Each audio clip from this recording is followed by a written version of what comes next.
भारतीय कापूस बाजारातल्या उदासीनतेमुळे आंतरराष्ट्रीय बाजारात केवळ 18 लाख कापसाच्या गाठींची निर्यात झाली आहे। भारतीय कापसाचे दर 52 ते 53 हजार रुपये असतात।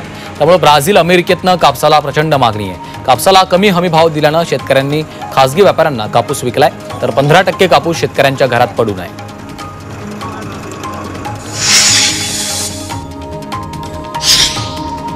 नाशिक जिल्ह्यातील धरणांमध्ये 43.40% जलसाठा शिल्लक आहे। जिल्ह्यातील छोट्या मोठ्या 24 धरणातील पाणी साठवण क्षमता 65,664 दशलक्ष घनफूट आहे। मात्र सध्या यामध्ये केवळ 28,496 दशलक्ष घनफूट पाणी शिल्लक आहे। उन्हाचा कडाका वाढतोय, त्यामुळे धरणांमधील जलसाठा कमी होतोय।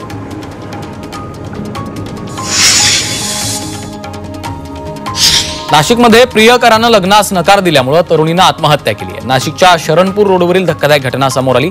लग्नाचं वय झाल्यानंतर मुलीचं कुटुंबीय दोघांचंही लग्न लावून देणार होते, मात्र मुलानं लग्नास नकार दिल्यामुळे मुलीला मानसिक धक्का बसल्यानं तिनं हे पाऊल उचलल्याचं बोललं जात आहे।